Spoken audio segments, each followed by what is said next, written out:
my Jack Bauer. I mean, he was my eyes and ears. I'd use all of his scouting reports and all of his information. It was a huge help for me.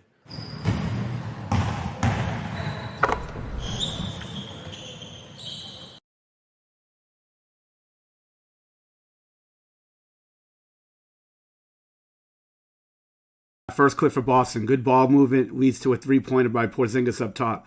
Tatum drive back to Brown, kicks it to Porzingis up top. Three-point shot marginally contested. That's the type of possession that Boston needs. Not just dominating the ball, just drive it, kick it, draw two to the ball, kick it, swing it just for open shots. All right, this is a good example of good spacing, good drive, and good ball movement. All right, next clip, another drive and kick swing three. Holiday swings it out to Tatum, who swings it to Pritchard up top. Another three-point shot by Boston. Again, ball movement, ball doesn't stick, getting Miami to collapse, kick out, long close out to another kick. Here you got Holiday driving, draws a crowd, kicks out to Tatum, they rotate out, and then they find Pritchard up top. You got to stretch the defense, you got to draw two, and you got to keep kicking until you get an open shot. That's good offense. Next clip, you have Jason Tatum, dribble, drop, fade away, going baseline. Right, this is just something that he's been getting better at year in and year out. Here on the back down, see how that ball's on the right side of his body as he's backing down Duncan Robinson with that left leg going middle. He protects the ball by keeping it on the right side of his body. All right, they try to dig at the ball. He keeps it here. If the ball's sort of in the middle or the left side of his body, that's getting stripped. It's protected on that right side. All right, he backs the defense down. Again, they're in full double now. As he does that, as the defense clears in the paint, he plants that right foot, swings that left foot over, and he gets that ball nice and high in the air. I think on fadeaways, you got to be able to have that ball nice and high, almost like a floater, to be able to get as much touch on the ball as you can. Great fadeaway by Tatum. Next clip, you got a great defense by Peyton Pritchard. Watch the sense of urgency defensively on the ball. Ball pressure is key. You don't see it a lot in the NBA, and when you do, especially defenders that are dedicated to it, it could really cause problems for the offensive player. You can't let them set up and get to the three-point line and then let them get to their spots. You have to have that sense of urgency to have pressure, to force them to either pick up the ball or make a bad play. Here, Pritchard just, locks up Duncan Robinson, moves his feet, shows his hands, legally defends him, and then Robinson couldn't handle it. Turnover Miami. All right, next clip, you got a jab three up top from Tatum. Watch how Tatum protects the ball, keeps that ball on the left hip, jabs him out, defender goes back, enough space for him to open up for a three-point shot. But just watch the ball, just the ball protection, keeping that ball on the left side of his body, jabs with that right, brings that ball with him to sell it a little bit more to that defender. He stays down in his stance. He's not erect. He's not straight up. As he jabs, you see how the defender goes, Highsmith goes back, creates enough space, shot up top, three-point. That's how to create space. Next clip, finally a clip from Miami. You got a Bam post up. Watch him use his footwork on that half spin to create space. Backs Horford down, half spin, opens up that right shoulder for the jump shot. Let's take a look at it. Just watch how Bam backs down Horford. All right, Horford moves out. All right, has to respect it because he's going to get to his left hook. Now, as he spins, he knows he doesn't want to try to get him to that left shoulder. So that half spin, watch that ball is protected in the middle of the body. He doesn't bring it here so he can get back tapped. All right, he swings that left leg over. All right, faking that spin, half spin, forces Horford to react to that. Horford reacts, jumps to that left shoulder, open up that right shoulder, fadeaway jump shot. Good touch on the basket, great shot. All right, next clip, all Boston so far. Miami doesn't really have much going on offensively. Everything's clunky. All right, Pritchard here catches it from Tatum. Is it's going to go change of direction? All right to left, get to his left hand, finishing at 65% at the rim. I mean, just doesn't waste any time, doesn't waste any space. Just a simple change of direction, change of speed, just from that right hand. All right, between the legs, and then finishing with the left hand off the glass.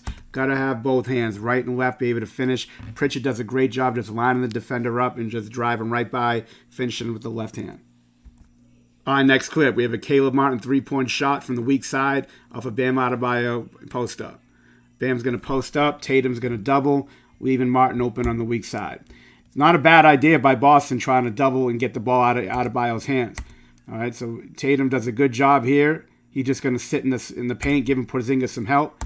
Once Bam sees that, all right, he sees a pass on the weak side. No one's really in position to get to the shot.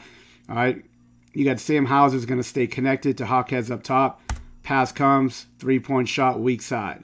That's where Miami's got to get it. Miami's got to force two on the ball and kick out to open shooters. They don't really have the isolation players if Tyler Hero's not really cooking. You got to be able to go to somebody. All right, good passing, way to stretch the defense out and make shots. All right, next clip. Hawkes pick and pop with Hero. Hero's going to pass out of it. Drive by Hawkes, fake after drive, and draw the foul. I think this is an excellent way to try to generate some offense where, again, their offense is a little bit clunky during the game. I think if offense is clunky during the game, find other ways to score besides just isolating and making shots. Here, Hawkes sets the screen, slips out of it, draws two, so Hero makes the good play. And now Hauser's going to be on his hip. He drives it. All right. Now, defenders, if you fake them after drives, 9 times out of 10, they're going to leave their stance, and they're going to put themselves in position to foul. I love the fact that Hawkes had the patience to use the fake. Both defenders go up. He goes up with them, and he draws the foul. See how Porzingis, I don't know who the foul is on this. I'm going to have to wait to see, but watch how Porzingis swipes down against his left shoulder and draws the foul. Great job by Hawkes. All right, next clip. Great pass by Tatum. Very good cut by Hauser, and poor defense by Tyler Hero off the ball. Let's take a look at it.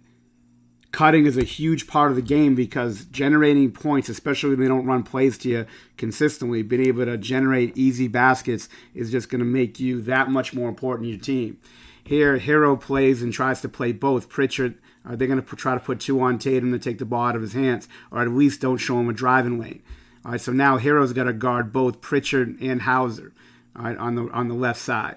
But now as he starts creaking up, all right, now he's going to lose vision of Hauser. I don't know why more players and teams don't do this.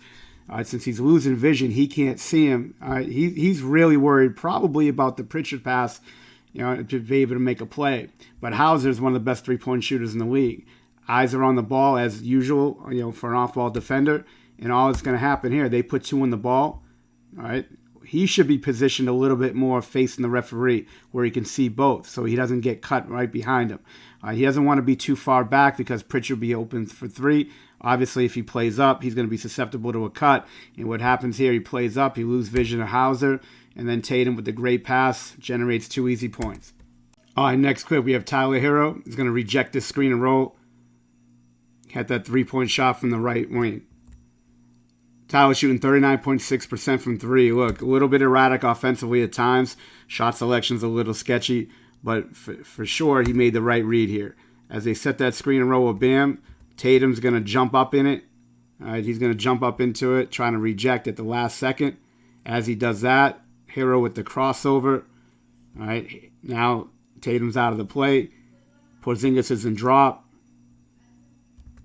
Has a three-point shot. Again, making the great read. You got to be able to just read it. You can't be a robot and just do things just to do them. He sees Tatum, takes one thing away. He just makes the read, the counter, crossover, three-point shot. Guards today have to be able to make that shot consistently off the dribble. It's a great read by Hero and a big-time basket when they needed it.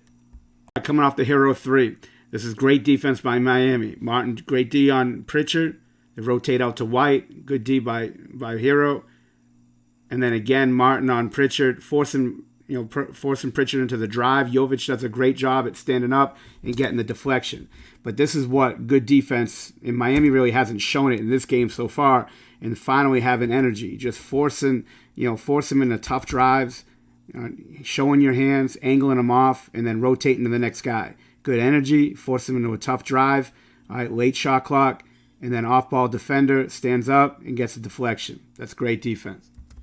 All right, next clip. Jaylen Brown cut to the rim off the pass to Porzingis, sets his man up, goes back door, scores at the rim. Let's take a look at it. Jaylen Brown, very average cutter, but having a lot of success off of it. Shooting 65% off of cuts. I think they should do it to him more. I think that if you could generate easier points by not having to have plays directly run you or generate just a lot of energy trying to score points over defenses, this is a great way to do it. Just walks his man, sets him up, easy backdoor, score at the rim. All right, next clip. Jaylen Brown floater out of transition. Ball swings, straight line drive, floater at the dots. Let's take a quick look at it. If you're going to attack on straight line drives, it's the best way to do it is in transition before the defense has a chance to really set up. In transition, everyone's cross matching, everybody's just trying to match up to a man. Here they just drive it. White just reverses it. All right, and now he just straight line drives. That dotted area is where you want to shoot floaters from, and this is a great attack from transition, just from the swing. All right, gets right to those dots, shoots the floater, and converts. All right, next clip. You have a Derek White Horford pick and roll. All right, they're going to drive it, roll to the basket, lob to Horford. All right, let's take a look at it. Biggest problem that Miami had here is Bryant's going to try to get in front. The problem is when he's dropping back as a big guard in the screen and roll, you can't let that roller go behind you. And if you do, you have to have an early bump to try to get him off course from getting to the rim. You saw that in Aaron Gordon. You saw that in Derek Lively, in their respective series. But in this, you got a Horford roll. Bryant's trying to stay in front of White. Horford clearly is going to get behind Bryant. All right, Hero's got to follow Hauser, who's one of the best three-point shooters in the league, so he can't just bump because then White will throw the pass to Hauser. Here he just continues to drive. Hero's going to try to stay connected to Hauser. White makes the great read, lobs it over Bryant's head for the finish at the rim.